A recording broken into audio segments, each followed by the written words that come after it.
The sound of splintering wood echoed across the Arizona desert as Olivia Vance cursed under her breath, watching her wagon list dangerously to one side just outside the dusty town of Jerome in the summer of 1882. The wheel had finally given up after 200 miles of punishment, and she stood there in the blazing afternoon sun, her dark hair plastered to her neck with sweat, wondering how everything had gone so spectacularly wrong in such a short time. 3 weeks ago, she had been living in St. Louis with her aunt, working as a seamstress and saving every penny. Then came the letter from her late mother's friend, offering her a position as a schoolteacher in the growing mining town of Jerome, perched precariously on Mingus Mountain. It seemed like Providence, an escape from the suffocating expectations of city life and the persistent advances of her aunt's business partner, a man 3 times her age who thought money could buy anything, including her. Now, at 22 years old, she was stranded on a dirt road with a broken wagon, 2 terrified horses, and belongings scattered across the rocky ground. She had sent her traveling companion, an older woman named Mrs. Henderson, ahead on the stagecoach from Prescott when the woman had fallen ill. Olivia had insisted on bringing the wagon herself, confident in her ability to manage. Pride, it seemed, came before quite a literal fall. She was attempting to jack up the wagon with a piece of wood that kept slipping when she heard the steady clip of hooves approaching. Shielding her eyes against the glare, she saw a lone rider cresting the hill, silhouetted against the harsh sky. As he drew closer, she could make out more details. A tall man on a dark bay horse, wearing dusty trail clothes and a wide-brimmed hat that shadowed his face. Yannick Patterson had been riding fence lines for the better part of the day, checking the boundaries of the ranch where he worked as foreman. At 26, he had spent most of his adult life working cattle and horses, having left his family's failing farm in Missouri when he was 18 to seek his fortune out west. He had found hard work instead of gold, but he did not mind. The open country suited him, and he had a reputation for being reliable, quiet, and skilled with just about anything that needed fixing. When he spotted the broken wagon, his first thought was that someone had abandoned it. But then he saw her, a woman in a traveling dress the color of sage, struggling with a jack that was clearly too heavy for her to manage alone on the uneven ground. He urged his horse into a trot, closing the distance quickly. "Madam, looks like you could use some help," he called out as he approached, keeping his voice friendly but not too familiar. A woman alone on the road had enough to worry about without a strange man making her nervous. Olivia straightened, wiping her hands on her already dusty skirt. Her first impression was of calm competence. The man sat his horse with an easy grace, and when he dismounted, she noticed he moved with the kind of quiet confidence that came from knowing exactly what he was doing. His face, now visible under the hat's brim, was sun-weathered and honest, with gray eyes that assessed the situation without lingering on her in a way that would make her uncomfortable. "The wheel gave out about an hour ago," she said, gesturing at the broken spoke and cracked hub.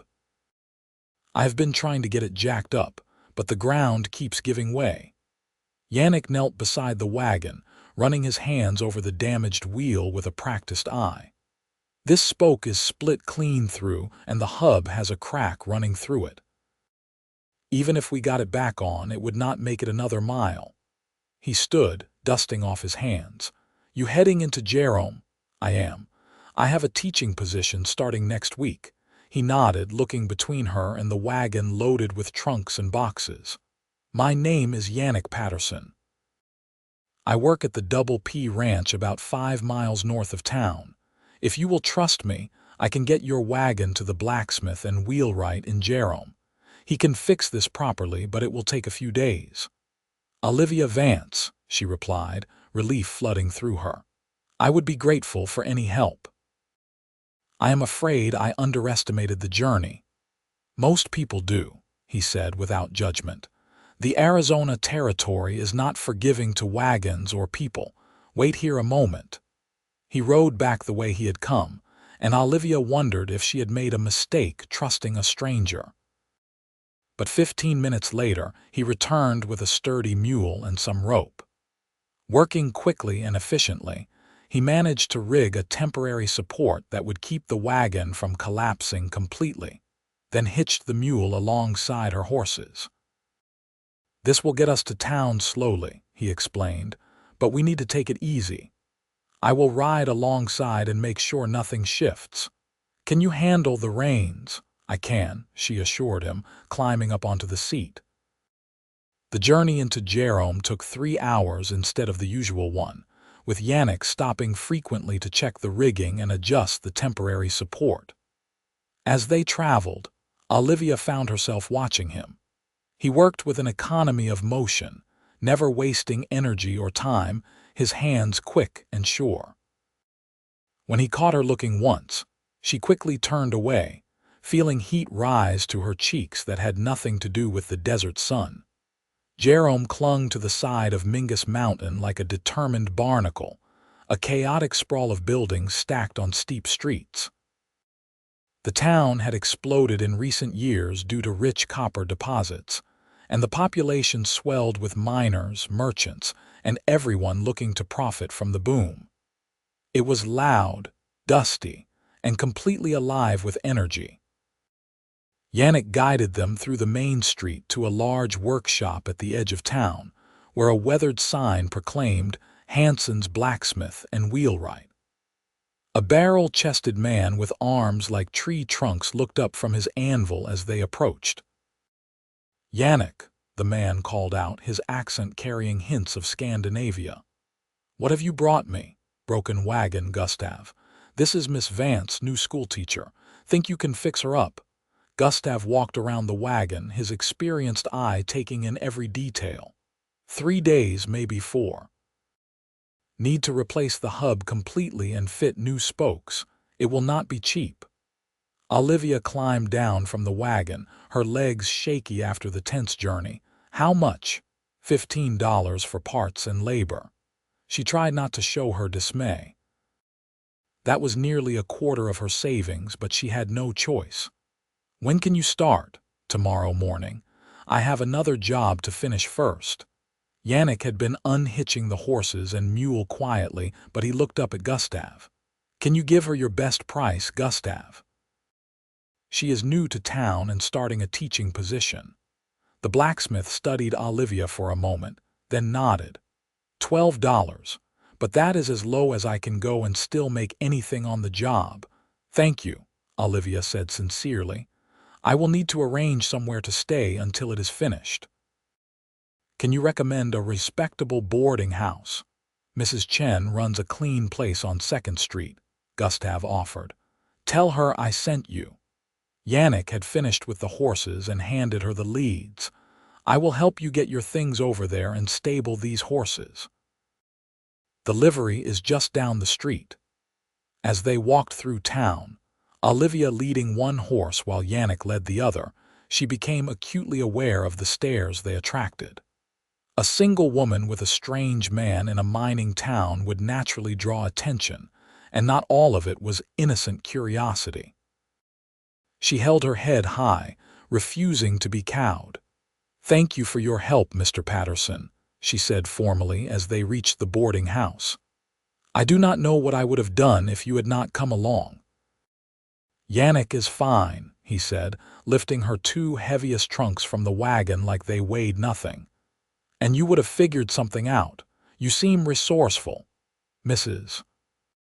Chen, a Chinese woman in her 50s with shrewd eyes and a welcoming smile, agreed to let Olivia a room for $4 a week.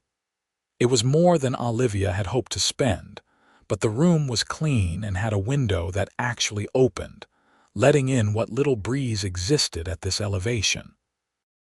Yannick made 3 trips to carry up her belongings, despite Olivia's protests that she could manage. When he set down the last box, he hesitated at the door. "If you need anything else, you can leave word for me at the ranch. It is the Double P, about 5 miles north on the main road. Anyone in town can give you directions." "Thank you, truly," Olivia said, meeting his eyes. They were kind, she realized, and there was an openness in his expression that made her trust him instinctively. "You have been extraordinarily generous with your time."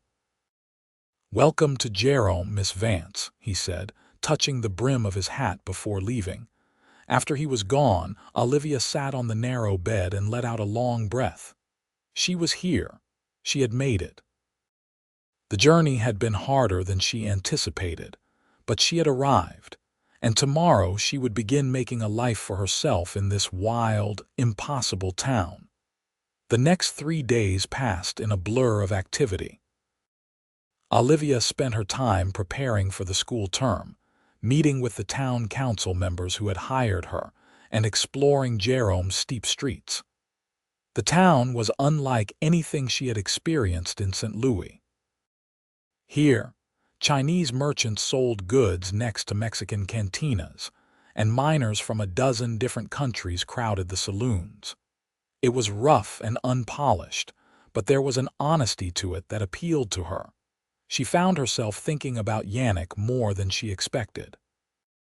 The way his hands had worked so carefully on her wagon, the quiet competence in everything he did, the kindness in his eyes when he looked at her. She told herself it was simply gratitude, but when her heart jumped at the sight of a tall man in a similar hat walking down the street, only to sink when she realized it was not him. She had to admit it might be more than that.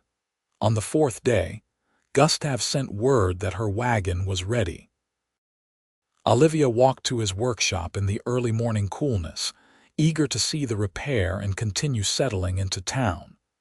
The wagon sat in front of the shop, and the new wheel looked sturdy and well made. "Did a good job, did not I?" Gustave said proudly, spinning the wheel to show how smoothly it turned. "This will last you another 1,000 miles easy." As Olivia was paying him, she heard familiar hoofbeats and turned to see Yannick riding up. Her heart did that odd jumping thing again, and she felt suddenly self-conscious, aware that her dress was one of her plainer ones and her hair was pinned up hastily. "Figured I would check and see if the wagon was ready," Yannick said, dismounting. "Wanted to make sure Gustave did right by you." "I always do right by people," Gustave protested good-naturedly. "You are just looking for an excuse to come to town."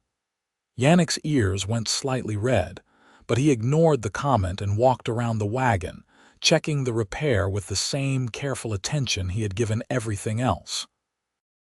"Good work," he finally pronounced. "Now that your wagon is fixed, have you found a place to keep it?" Yannick asked Olivia. "Mrs. Chen does not have room for wagons at her boarding house." Olivia's face fell. In her excitement about having the wagon repaired, she had not thought about where she would actually store it. "I suppose I will need to find somewhere." "The livery will charge you $2 a week," Gustave offered. "That is the going rate." Yannick was quiet for a moment, then said, "The ranch has empty barn space. If you do not mind it being a bit outside town, you could keep it there.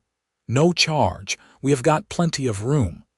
"I could not impose," Olivia started, but Yannick shook his head. "Not imposing. That barn has space for 6 wagons, and there is only 2 there now. Besides, you will need your horses somewhere, and we have got good pasture. Better than keeping them cooped up in town. You can ride out whenever you need something from the wagon." It was a generous offer, perhaps too generous.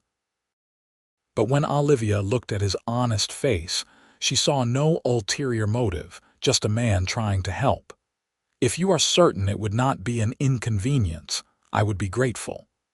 "Then it is settled.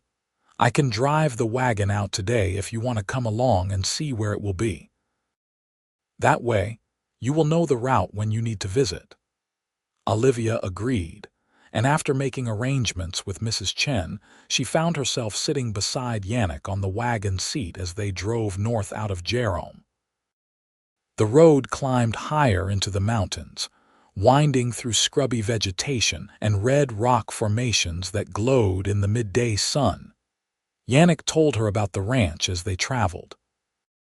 The Double P belonged to a man named Peter Paulson, a Swedish immigrant who had started with nothing and built one of the most successful cattle operations in the territory. Yannick had been working there for 5 years, starting as a regular hand and working his way up to foreman. He oversaw the other cowboys, managed the breeding program, and handled most of the business dealings when Paulson was away, which was increasingly often as the man's health declined. "You like it?" Olivia asked. Being a foreman, Yannick considered the question seriously. "I do. It is honest work, and I am good at it. I like working with the horses especially. There is something satisfying about taking a green horse and training it into something useful and willing." "It sounds like teaching," Olivia observed. He glanced at her, a smile tugging at the corner of his mouth. "I suppose it is, though horses are probably easier than children. They do not talk back as much." She laughed, the sound bright and genuine. "Give me children any day, at least they are less likely to kick me." The ranch came into view as they crested a hill, and Olivia caught her breath at the sight. The main house was a sprawling adobe structure with a covered porch, surrounded by several barns, corrals, and outbuildings. Beyond that stretched pastures where cattle and horses grazed, and the whole scene was backed by mountains that rose purple and magnificent against the sky. "It is beautiful," she said softly. Yannick looked at the view as if seeing it fresh through her eyes. "Yes," he agreed. "It is. I never get tired of seeing it." He drove the wagon to a large barn that was clearly built for storage rather than animals. True to his word, there was plenty of space, and he positioned her wagon carefully in a dry corner. Then he showed her the main barn where her horses would be kept, introducing her to the ranch hands who were working nearby. The men were respectful but curious, clearly wondering about the relationship between their foreman and the pretty schoolteacher. Yannick either did not notice or chose to ignore their speculative looks, focusing instead on making sure Olivia knew where everything was and how to reach the ranch when she needed. "Can I offer you something to eat before you head back?" he asked as they walked toward the main house. "It is a long ride, and Cookie always makes extra." Olivia knew she should probably decline, but she was hungry, and more than that, she was not ready for the day to end.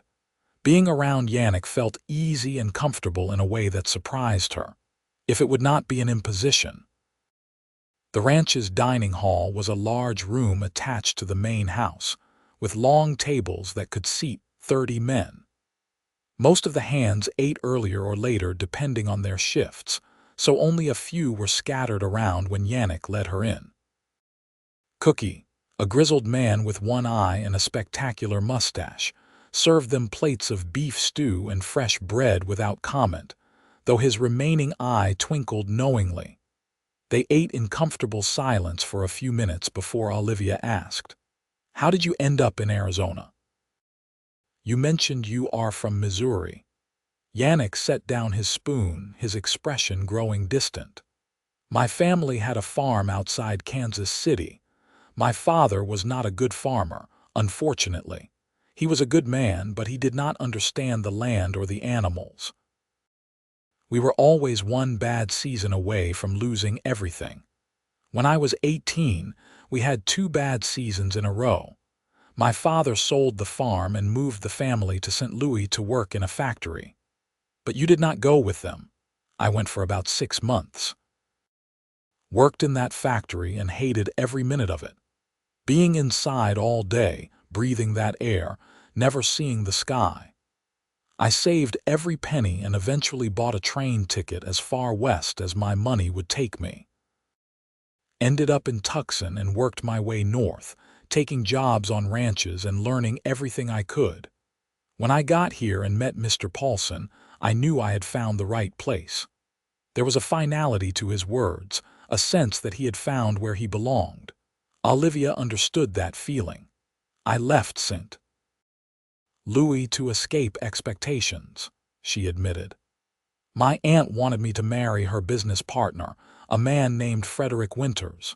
He was wealthy and persistent, and everyone acted like I should be grateful for his attention. But I could not imagine spending my life with someone I did not even like, much less love. So you ran away to teach in a mining town, Yannick said, and there was respect in his voice. So I ran away to teach in a mining town, she confirmed. Though I am starting to think it was less running away and more running toward something. Does that make sense? Perfect sense. Their eyes met across the table, and something passed between them, an understanding that went deeper than words. They were both people who had chosen hard paths, because the easy ones would have cost them too much of themselves. The ride back to Jerome that evening was different from the morning journey. They talked more easily, sharing stories about their childhoods, their hopes, their observations about the world. Yannick told her about a wild Mustang he was trying to train, a black mare with a white star who was as smart as she was stubborn. Olivia told him about her plans for the school, her nervousness about managing students who might be older than her, her excitement about finally having something that was entirely her own. When they reached Mrs. Chen's boarding house, the sun was setting, painting the sky in shades of orange and pink. Yannick helped her down from the wagon, his hands strong and steady on her waist, and they stood for a moment in the dusty street. "Thank you again," Olivia said, "for everything. I feel like I've been saying that constantly since we met." "You are welcome constantly," he replied, and she laughed. "Will you be all right getting settled? The school starts in a few days, does not it? Monday. I have the weekend to prepare. I will be fine." He nodded, but seemed reluctant to leave. Finally, he said, "Would you like me to come by on Sunday? I could show you around town properly, introduce you to some good people. It helps to know folks when you are starting fresh somewhere." Olivia's heart lifted. "I would like that very much." "Sunday afternoon, then. Around 2. Perfect." She watched him ride away, his tall figure silhouetted against the dying light, and hugged herself despite the lingering warmth of the evening. She was being foolish, she knew, developing feelings for a man she had only just met. But there was something about Yannick that felt right, like a puzzle piece clicking into place. The next 2 days were busy with final preparations for school. Olivia met with several families, inspected the small building that would serve as her classroom, and organized her teaching materials. The schoolhouse was simple, just one room with a wood stove, blackboard, and rough-hewn benches, but it had windows on 3 sides that let in plenty of light, and she could already envision filling it with learning and laughter. Sunday afternoon arrived warm and clear. Olivia had agonized over what to wear, finally settling on a blue calico dress that brought out her eyes. She told herself it did not matter what she wore. This was just a friendly tour of the town, but she still pinned her hair carefully and pinched her cheeks for color. Yannick arrived exactly at 2, riding his bay horse and leading a pretty chestnut mare. "Thought you might like to ride," he explained. "This is Rosie. She is gentle but has spirit. We use her for teaching people to ride Western style." Olivia had ridden before in St. Louis, but always side saddle in the English fashion. The Western saddle looked completely different, but Yannick was patient, showing her how to sit and hold the reins. His hands were warm when they steadied her ankle in the stirrup, and she found herself acutely aware of every point of contact between them. Once she was settled, they rode through Jerome at an easy pace. Yannick showed her which merchants were honest and which ones to avoid, where to find the best bread, which doctor to call if she got sick. He introduced her to the pastor of the small church, a kind man named Reverend Thompson who welcomed her warmly. They stopped at the general store, where the owner's wife, a bustling woman named Martha Davis, immediately adopted Olivia as a personal project, insisting she must come for Sunday dinners. What struck Olivia most was how respected Yannick seemed to be. People greeted him warmly, asked his advice, trusted his word. He was not showy or loud, but there was a quiet authority to him that people responded to. She could see why he had become foreman so young. As the afternoon wore on, they rode out of town to a spot Yannick wanted to show her, a rocky outcropping that offered a view of the valley below. They dismounted and sat on the sun-warmed rocks, and Olivia felt more content than she had in months, maybe years. "I am glad you came to Jerome," Yannick said suddenly, his eyes on the distant horizon. "I know that is a forward thing to say, but it is true." Olivia's breath caught. "I am glad I came too, and I am especially glad my wagon broke down where it did." He turned to look at her then, really look at her, and she saw in his face the same feelings that were growing in her own heart.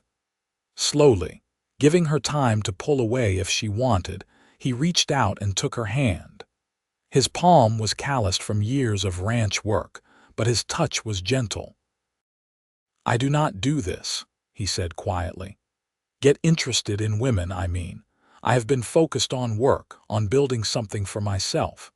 But then you came along with your broken wagon and your determination, and I find myself thinking about you constantly." "I think about you too," she admitted, her voice barely above a whisper. "More than I probably should for someone I have only just met. How long do you think it takes to know if something is right? I do not know. My aunt would say you need years of courtship and consideration. But sitting here with you, it feels like I have known you much longer than a week." Yannick smiled, and it transformed his serious face into something younger and more open. "Then maybe we should trust that feeling, see where it leads us." "Maybe we should," she agreed. They sat together as the sun moved across the sky, talking about everything and nothing, their hands intertwined. When Yannick finally kissed her, it was gentle and sweet, full of promise rather than demand. Olivia felt warmth spread through her chest, a certainty that whatever was beginning between them was real and worth pursuing. The next few weeks fell into a pattern that felt both exciting and comfortable. School began, and Olivia threw herself into teaching her 15 students, who ranged from 6 to 14 years old. They were a challenging group, rough around the edges and often more interested in what was happening at the mines than in their lessons, but she was determined to reach them. She found ways to make learning relevant, teaching arithmetic through mining calculations, history through the stories of Arizona's settlement, reading through newspapers that detailed current events they cared about. Yannick visited Jerome 3 or 4 times a week, timing his errands to coincide with when Olivia would be free. They took walks together, shared meals, talked for hours about their dreams and plans. The town began to recognize them as a couple, and while there was some gossip, most of it was friendly. They made an attractive pair, people said, the serious foreman and the determined schoolteacher on weekends. Olivia often rode out to the ranch. She told herself it was to check on her wagon and horses, but really it was to be near Yannick. She liked watching him work, the way he moved around the animals with such confidence and care. He introduced her to the black mare he was training, a beautiful creature named Midnight who was slowly learning to trust. Olivia saw parallels between Yannick's patient approach with the horse and the way he was with her, never pushing, always giving her space to come to him in her own time. 6 weeks after they met, Yannick took her to meet Mr. Paulson. The ranch owner was in his 70s, his once powerful frame reduced by illness, but his mind was still sharp, and his eyes were kind. He received them in the main house's parlor, a surprisingly refined room filled with books and furniture that spoke of better days. "So you are the schoolteacher who has caught my foreman's attention," Paulson said, his English heavily accented. "Yannick has spoken of little else for weeks." Yannick had the grace to look embarrassed, and Olivia found it endearing.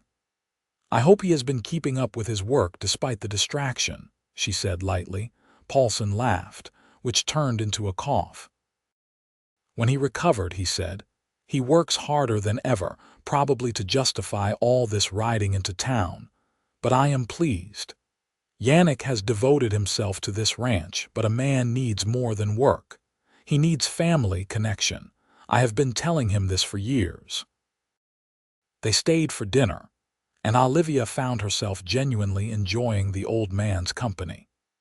He told stories of coming to America with nothing, of building the ranch through sheer will and endless labor, of the wife he had lost to fever 20 years ago and still missed every day. There was a wistfulness in his voice when he looked at Olivia and Yannick together, as if he was remembering his own young love. As they were leaving, Paulson pulled Yannick aside for a private word. Olivia waited by the horses, watching the two men talk. She could not hear what was said, but she saw Yannick's expression shift from surprise to something deeper, more emotional. When he returned, he looked almost dazed. "Is everything all right?" she asked as they mounted. "Better than all right," he said. "Mr. Paulson wants to make me a partner in the ranch. He says he has no children to leave it to, and I have been more of a son to him than an employee. If I stay, when he passes, I will own half the ranch outright, with an option to buy the other half from his estate at a fair price." Olivia's hand flew to her mouth. "Yannick, that is incredible." "It means I would have something real to offer," he said, and the way he looked at her made it clear what he meant. Something more than just a foreman's wages. Her heart was pounding. They had not spoken directly about marriage, but it had been implicit in every conversation, every shared glance, every kiss. "You have always had something real to offer," she said firmly. "Your kindness, your integrity, your heart, those are worth more than any ranch." He reached across and took her hand. "Will you marry me, Olivia? I know it is soon, and I know I am not fancy or educated like the men you knew in St. Louis. But I love you, and I will spend every day proving you made the right choice if you will just say yes." Tears pricked her eyes, happy ones. "Yes," she said without hesitation. "Yes, Yannick, I will marry you. I love you too, so much it scares me sometimes." He pulled her into his arms right there on horseback, kissing her until they were both breathless and laughing. The horses shifted restlessly, and they pulled apart, grinning at each other like fools. They were married 6 weeks later in Reverend Thompson's small church, with what felt like half of Jerome in attendance. Martha Davis had taken charge of organizing everything, and the simple ceremony was made beautiful by the care people had put into it.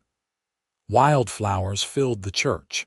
Someone had baked 3 different cakes, and the whole town seemed determined to celebrate. Olivia wore a dress she had sewn herself from cream-colored silk she had brought from St. Louis, saved for a special occasion. Yannick wore new clothes, dark trousers and a white shirt, his hair neatly trimmed for the occasion. When he saw her walking down the aisle on Reverend Thompson's arm, since she had no family present, his eyes went bright with emotion. The vows they exchanged were traditional, but the feelings behind them were profound. When Yannick slipped a simple gold band onto her finger, Olivia felt the rightness of it settle into her bones. This was her future, this good man and the life they would build together. Mr. Paulson hosted the reception at the ranch, insisting it was his gift to them. Tables were set up in the yard, laden with food the neighboring ranches had contributed. There was music and dancing, and Olivia waltzed with her new husband under the stars, feeling like she was floating. "Happy," Yannick murmured against her hair as they swayed together. "Happier than I have ever been," she answered truthfully. "When I left St. Louis, I thought I was just escaping. I had no idea I was heading toward everything I had ever wanted." They spent their wedding night in the foreman's house, a small but comfortable adobe cottage on the ranch property that would now be their home. Yannick had spent the past weeks fixing it up, repairing the roof, painting the walls, building new furniture. He carried Olivia over the threshold, both of them laughing, and set her down gently in the main room. "Welcome home, Mrs. Patterson," he said, and the sound of her new name sent a thrill through her. What followed was tender and sweet, full of gentle discovery and whispered endearments. Yannick was patient and caring, and Olivia felt cherished in a way she had never experienced. They fell asleep tangled together, the future stretching bright and full of promise before them. Married life suited them both. Olivia continued teaching, though she now had a much longer commute into town. Yannick had insisted she keep working if it made her happy, and it did. She loved her students and felt she was making a real difference in their lives. Several of the older boys who had been planning to drop out stayed in school after she made lessons more relevant to their interests, and 2 of her girl students were now talking about becoming teachers themselves. At home, Olivia threw herself into making the foreman's cottage into a real home. She sewed curtains, planted a kitchen garden, and slowly filled the rooms with small touches that made the space theirs. Yannick built her a bookshelf and was endlessly amused by how many books she owned. He would often find her reading in the evening while he did paperwork, and the quiet domesticity of those moments felt perfect to them both. The ranch thrived under their combined influence. Olivia had a good head for numbers and began helping Yannick with the account books, finding ways to save money and increase efficiency. She also had a way with the younger ranch hands, several of whom were barely older than her students, and she became a kind of den mother to them, making sure they ate properly and sent money home to their families. Mr. Paulson's health continued to decline slowly, but he seemed more at peace knowing the ranch would be in good hands. He and Olivia developed a warm friendship, and she would often sit with him in the afternoons, reading to him or just talking. He told her stories of the old days, and she shared news from town and school. In many ways, he became the grandfather she had never known. A year into their marriage, Olivia discovered she was pregnant.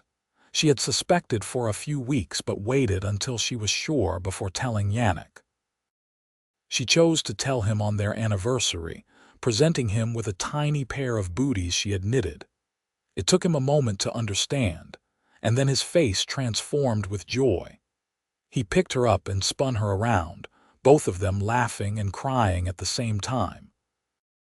That night, they lay in bed talking about names, about whether it would be a boy or girl, about all the ways their lives were about to change. The pregnancy was not easy. The Arizona heat combined with morning sickness made the first few months challenging, and Olivia had to give up teaching earlier than she wanted. But she took it in stride, using the time to prepare for the baby's arrival. Yannick converted a small room into a nursery, building a cradle with his own hands and carving animals into the headboard. The other ranch hands contributed too, one whittling toys, another donating a rocking chair his wife no longer needed. In March of 1884, on a warm spring evening, Olivia went into labor. The birth was long and difficult, and there were moments when Yannick, pacing outside the bedroom door, feared he might lose her. But she was strong and determined, and just after dawn their son was born, healthy and howling with indignation at the world. They named him Samuel, after Yannick's grandfather, and called him Sam from the start. He had his mother's dark hair and his father's gray eyes, and from the beginning, he had a personality that demanded attention. Yannick was instantly, completely smitten, spending hours just watching the baby sleep, marveling at his tiny fingers and toes. Fatherhood changed Yannick in subtle ways. He had always been responsible and hardworking, but now there was a new depth to his purpose. Everything he did was with an eye toward building something lasting for his son. When Mr. Paulson passed away peacefully in his sleep that summer, 6 months after Sam's birth, and the ranch officially became half Yannick's, his first thought was that Sam would have a legacy. The ranch continued to prosper over the next few years. Yannick proved to be not just a capable foreman but an excellent owner, expanding their operations carefully and sustainably. Olivia returned to teaching part-time once Sam was older, bringing him with her to school on the days Yannick could not watch him. The students loved having a baby in the classroom, and it taught them responsibility as the older girls helped care for him during lessons. When Sam was 3, Olivia became pregnant again. This time she knew what to expect, and while the pregnancy was still challenging, it felt less frightening. Their daughter was born in the winter of 1887, a tiny thing with wispy blonde hair and her father's serious expression. They named her Rose, after the gentle mare that had carried Olivia on her first real ride in Jerome. With 2 children, life became busier and more chaotic, but also richer. Sam was a wild, energetic child who wanted to be a cowboy like his father, following Yannick around the ranch from the moment he could walk. Rose was quieter, more thoughtful, with her mother's love of books and learning. Together, they filled the cottage with noise and laughter and the kind of joyful chaos that comes from a happy family. Olivia eventually stopped teaching full-time, though she never stopped being a teacher at heart. She tutored students who were struggling, taught reading to several ranch hands who had never learned, and made sure her own children were well educated. The little cottage that had once been the foreman's house was expanded into a proper family home, with rooms for the children and a library for Olivia's ever-growing collection of books. By the time Sam was 10 and Rose was 7, the ranch had grown significantly. Yannick had bought out Mr. Paulson's estate years earlier and now owned the Double P outright. They ran cattle and horses, supplied beef to the mines in Jerome, and had a reputation for fair dealing and quality stock. Several of the ranch hands who had started as young men were now married with families of their own, and a small community had grown up around the ranch, with 3 other families living on the property. Olivia and Yannick had settled into the comfortable rhythm of a long marriage. They still made each other laugh, still looked forward to the end of the day when they could sit together and talk. The passion of their early days had matured into something deeper and more sustainable, a love built on mutual respect, shared goals, and genuine friendship. One evening, sitting on the porch of their home while Sam and Rose played in the yard, Yannick took Olivia's hand and laced their fingers together. It was a gesture so familiar after all these years, but it still made her heart warm. "You ever think about that day your wagon broke down?" he asked. "All the time," she admitted. "I think about how terrified I was, how uncertain. I thought everything was going wrong. Best thing that ever happened to me," he said simply. "That broken wagon brought you into my life." Olivia leaned her head on his shoulder. "I used to think I had to run away from St. Louis to find freedom, but I was really running toward this, toward you, toward our children, toward this life. I just did not know it yet. I am glad you ran in this direction. So am I." Sam came running up to the porch, breathless with excitement. "Papa, the black mare is about to foal. Cookie said to come quick." Yannick stood immediately, his excitement matching his son's. This would be the first foal Sam was old enough to really understand and help with. "Come on then. Olivia, you coming?" She smiled and stood, calling for Rose. As a family, they walked to the barn, and Olivia felt a wave of contentment wash over her.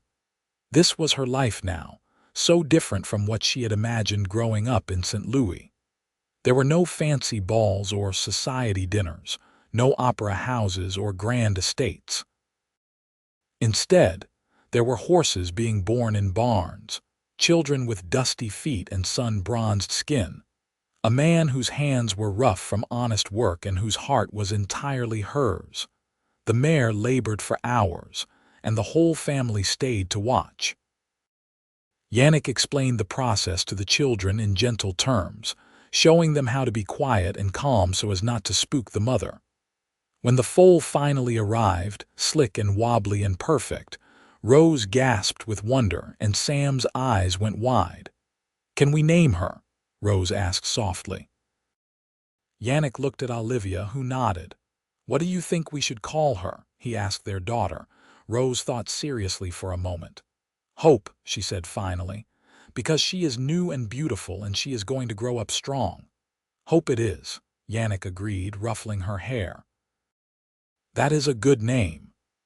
They stayed until the foal was nursing successfully, and the mare seemed settled, then walked back to the house as a family through the cool evening air. The stars were brilliant overhead, uncountable pinpricks of light in the vast desert sky. Yannick carried Rose on his shoulders when her steps grew tired, and Olivia held Sam's hand, and everything felt exactly as it should be. The years continued to pass, bringing challenges and joys in equal measure. There were hard winters and dry summers, cattle lost to disease and horses that had to be put down. Sam broke his arm falling out of a tree when he was 12, and Rose caught pneumonia at 14 that had them terrified for weeks. But they weathered it all together, drawing strength from each other and the life they had built. When Sam was 16, tall and lanky, and so much like his father it made Olivia's heart ache, he started courting the daughter of a neighboring rancher. Yannick gave him advice about respecting women and taking things slow, while Olivia watched her little boy turn into a young man with mixed feelings of pride and melancholy. Rose showed no interest in ranching, much to Sam's dismay and Olivia's quiet satisfaction. She loved learning and reading, and she talked about becoming a teacher like her mother. Olivia encouraged her, helping her study and preparing her for the reality of what that life would mean. When Rose was accepted to a teaching college in Flagstaff at 18, both parents were proud and terrified in equal measure. The night before Rose left for school, the family had dinner together, just the four of them. It was a quieter meal than usual, everyone aware that things were changing, that their daughter was taking her first real steps into the world beyond the ranch. "You will write?" Olivia asked for the 10th time, and Rose smiled patiently. "Every week, Mama, I promise." After dinner, Yannick took Rose aside for a private conversation on the porch. Olivia watched through the window as father and daughter talked, seeing Rose nod seriously at whatever advice Yannick was giving. When they hugged, Olivia had to turn away, tears streaming down her face. Yannick found her in the kitchen later, washing dishes that were already clean. He wrapped his arms around her from behind, and she leaned into his solid warmth. "She is going to be fine," he murmured. "She is smart and capable. We raised her well." "I know," Olivia said, her voice thick. "But she is still my baby girl. She will always be that. Distance does not change love." The next morning they drove Rose to the train station in Jerome, her trunk loaded with everything she would need. The town had grown significantly since Olivia had first arrived 20 years earlier. Paved streets replacing dust, electric lights beginning to appear alongside gas lamps. Progress was coming to the Arizona Territory, changing the character of the place. When the train pulled away carrying their daughter, Olivia cried openly, and even Yannick had to wipe his eyes. But there was pride in their tears, too. They had given their children roots and wings, and now Rose was using hers. Sam stayed on the ranch, having no desire to be anywhere else. He worked alongside Yannick, learning every aspect of running the operation, and everyone could see he would make a fine rancher someday. When he married the neighboring rancher's daughter, a sweet girl named Alice, it was in the same church where Olivia and Yannick had wed 24 years earlier. The young couple moved into a house on the property, and within 2 years they had made Olivia and Yannick grandparents. The baby girl they named Emma, and she was the apple of everyone's eye. Olivia found herself in the strange position of being grandmother, teacher, and ranch matriarch all at once, and she loved it all. Rose came home from college changed, more confident and worldly, but still fundamentally their daughter. She took a teaching position in Prescott and met a young lawyer there, a kind man named Daniel who treated her like she hung the moon. When they married, Yannick walked her down the aisle with tears in his eyes, and Olivia cried through the entire ceremony. The ranch continued to thrive, now with 3 generations working it. Sam proved to be as capable as his father, and together they expanded operations even further, buying adjacent land and increasing their herds. Yannick slowly stepped back from the day-to-day management, content to let his son take the lead while he focused on training horses and spending time with his grandchildren. Olivia, in her 50s, became involved in territorial politics, advocating for better schools and education funding. She wrote letters to newspapers, organized meetings, and generally made herself heard on issues she cared about. Yannick was endlessly proud of her, telling anyone who would listen that his wife was smarter than any 10 men combined. They celebrated their 30th anniversary in 1914, surrounded by family and friends. Rose had come home with Daniel and their 3 children. Sam and Alice were there with Emma and their 2 younger sons. The ranch hands threw a party, and it seemed like everyone they had ever known showed up to celebrate. That evening, after the guests had gone and the family had retired, Olivia and Yannick sat on their porch, the same spot where they had sat countless times over the decades. Olivia's hair was more gray than dark now, and Yannick's face was deeply lined from years in the sun, but they still looked at each other with the same love that had brought them together 3 decades earlier. 30 years, Olivia mused, her hand in his. When my wagon broke down that day, I never imagined this, all of this. Any regrets? Yannick asked. She turned to look at him fully. Not a single one. You fixed more than just my wagon that day, Yannick. You fixed me. I did not even know I was broken until you showed me what wholeness felt like. He brought her hand to his lips, kissing her knuckles gently. You were never broken, love. You were just waiting for the right place, the right life, the right person. We both were, she agreed. They sat in comfortable silence as the sun set over the mountains, painting the sky in brilliant oranges and purples. Somewhere in the house, they could hear their grandchildren's laughter. Out in the pastures, the horses and cattle moved peacefully. The ranch they had built together, the life they had created, surrounded them in all directions. Olivia thought back to that terrified girl who had stood beside a broken wagon in the blazing Arizona sun, wondering what would become of her. She thought about all the choices that had led her to that moment, all the fears and hopes that had driven her west. And she thought about the man who had stopped to help, never knowing he was saving more than just a stranded traveler. I love you, she said simply, the words no less powerful for having been spoken thousands of times over the years.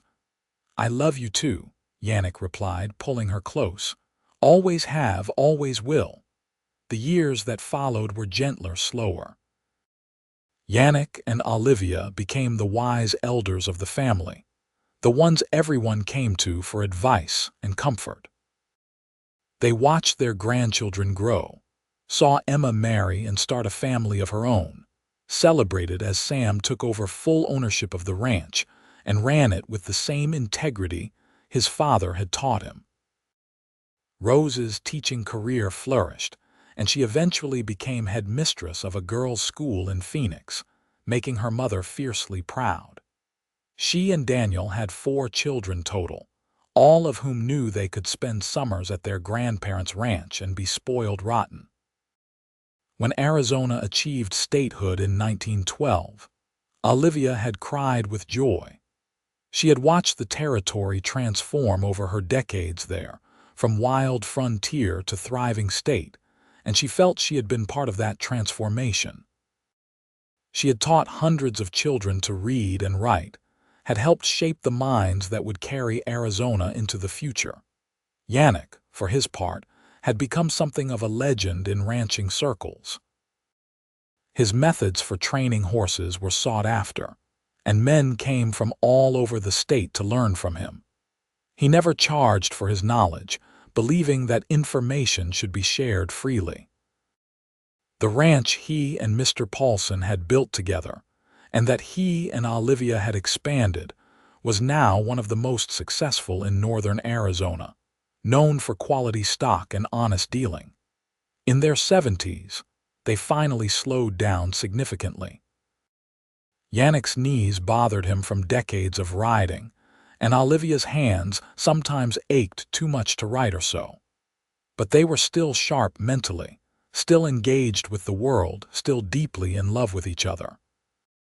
They would sit on their porch in the evenings, a ritual unchanged from their earliest days together, and talk about their lives. They talked about the people they had been when they met, young and uncertain and brave without fully realizing it. They talked about the choices they had made, the paths not taken, the beautiful accident of a broken wagon that had brought them together. "You think we would have met anyway?" Olivia asked one evening.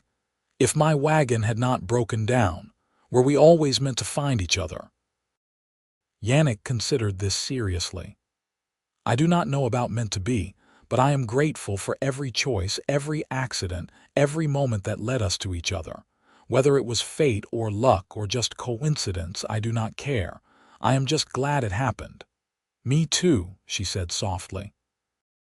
Sam ran the ranch now, with his oldest son learning at his side, the 4th generation to work the land. The family had grown large and sprawling, with great-grandchildren Olivia sometimes had trouble keeping track of. But every Sunday, as many as could make it gathered for dinner at the big house, and the noise and chaos filled Olivia with such joy she thought her heart might burst. On those Sundays, watching her children and grandchildren and great-grandchildren fill the house with life, Olivia would sometimes catch Yannick's eye across the crowded room. And in that glance, she would see everything: their history, their love, their gratitude for the beautiful life they had built together from the ashes of a broken wagon and 2 uncertain hearts. When Yannick passed away peacefully in his sleep at the age of 82, in the winter of 1938, Olivia grieved deeply but without bitterness. They had been given 56 years together, more than many people got, and every one of those years had been precious. She held his hand as he left, whispering her love, thanking him for everything he had given her. She lived 3 more years without him, surrounded by family who made sure she was never alone unless she wanted to be. She spent her final years writing down the stories of their life together, wanting future generations to know the man Yannick had been, the love they had shared, the beautiful accident that had started it all. When Olivia passed in her sleep in the spring of 1941, at the age of 81, she was buried beside Yannick on a hillside overlooking the ranch they had built together. The whole family came for the funeral, and half the state, it seemed, showed up to pay their respects to the woman who had taught so many of them to read, who had shaped their community, who had lived with such grace and strength.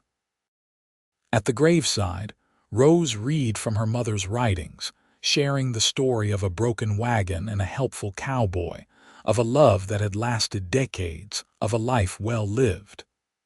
There were tears, but there was also laughter because Olivia had not wanted sadness.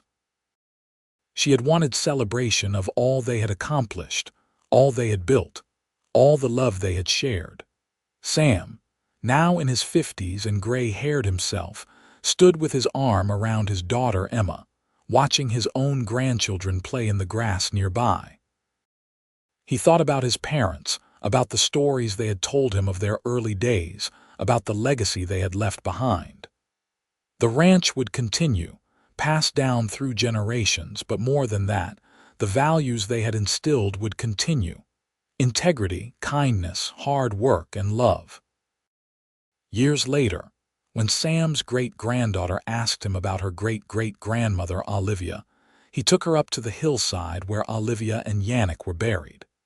He told her the story of a woman who had come to Jerome with a broken wagon, and a cowboy who had fixed more than just her wheels. He told her about love that lasted a lifetime, about taking chances, about choosing courage over comfort. They were just regular people, he said, looking at the simple headstones. They were not famous or rich or special in any obvious way. But they loved each other and they built something that lasted, that mattered, and because of them, all of us are here. The girl, young and bright-eyed, looked at the graves thoughtfully. "Do you think I will find love like that someday?" Sam smiled, thinking of his parents, of their enduring legacy. "I think if you are brave enough to let your wagon break down and open enough to accept help when it is offered, you will find exactly what you are meant to find." The ranch continued to thrive for generations, always called the Double P in honor of Peter Paulson and the Patterson family that had made it legendary. And on clear evenings, when the sun set over the Arizona mountains in brilliant colors, people said you could still feel the love of Olivia and Yannick in the air, a reminder that the best things in life often come from the most unexpected places, from the most fortunate of accidents. Their story became family legend, told and retold with each generation. The broken wagon, the helpful stranger, the instant connection that grew into lifelong love. It became a touchstone for what was possible when two people found each other at exactly the right moment, when courage and circumstance aligned to create something beautiful. And though decades passed, and the world changed beyond recognition, though the wild west of Jerome gave way to modern Arizona, though everyone who had known Olivia and Yannick personally passed on themselves, the love story endured. It endured in the family they had created, in the ranch they had built, in the lives they had touched, and in the simple truth that sometimes, when everything seems to be falling apart, it is actually falling together in ways we cannot yet see. The woman had arrived with a broken wagon. The cowboy had fixed more than just her wheels. And together, they had built a love that would outlast them both, a legacy written in the red Arizona soil, in the faces of their descendants, and in the enduring power of two hearts that recognized each other across a dusty road and chose to take a chance on forever.